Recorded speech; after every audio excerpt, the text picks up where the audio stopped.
आप देख रहे हैं सिटी इंडिया न्यूज़ चैनल हक की आवाज़। अस्सलाम वालेकुम नाजरीन, मैं Zakia Sadiq city India news में आपका इस्तकबाल करती हूँ।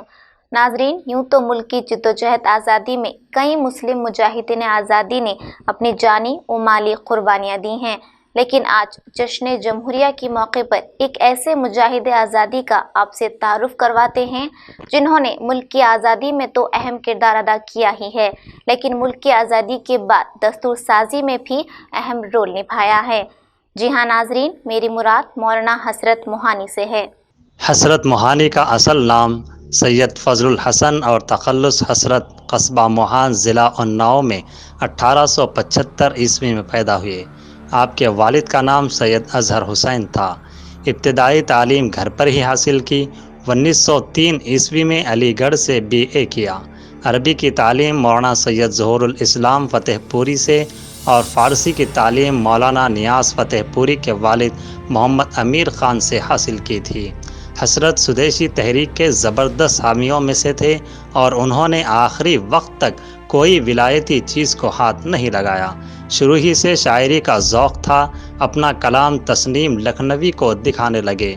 1903 ईस्वी में अलीगढ़ से एक रिसाला उर्दू मुअल्ला जारी किया। स्वदेशी तहरीकों में भी हिस्सा लेते रहे और अलीगढ़ में उन्होंने एक स्वदेशी स्टोर भी खोल रखा था।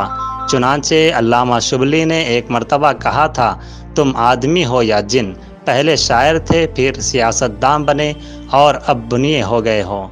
हसरत पहले कांग्रेसी थे। अंग्रेज़ी हुकूमत कांग्रेस के ख़िलाफ़ थी। चुनांचे 1907 में एक मजमून शाये करने पर हसरत जेल भेज दिए गए। उसके बाद भी 1947 ईस्वी तक कई बार कैद और रिहा हुए। इस दौरान उनकी माली हालत अबतर हो गई थी। रिसाला भी बंद हो चुका था, मगर उन तमाम मसाइब को उन्होंने निहायत खंदा पेशानी से बर्दाश्त किया। उनकी अहलिया निशातुन्निसा ने उनका बहुत साथ दिया। आप घर संभालने के साथ तहरीक आज़ादी में भी हिस्सा लिया करती थी। महात्मा गांधी जी उनको खातून आहन कहा था। मुल्क आज़ाद होने के बाद हसरत मोहानी को दस्तूर साज कमेटी में शामिल किया गया और दस्तूर की तहरीक में उन्होंने काफ़ी अहम रोल अदा किया और दस्तूर साजी के दरमियान कानून साज असम्बली के कई मुबाहिस में हिस्सा लिया और कहा जाता है कि उन्होंने बाबा साहब अम्बेडकर के शाना बशाना काम किया। मौलाना हसरत Mohani communist party of India के बानियों में से एक थे। हसरत मोहानी ने 13 हज किए। पहला हज 1933 ईस्वी में किया और आखिरी हज 1950 में अदा किया। 1938 में हज के बाद ईरान, इराक़ और मिस्र भी गए थे। Bureau report city India news. मौलाना हसरत मोहानी को रईसुल मुतगज़्ज़लिन भी कहा जाता है।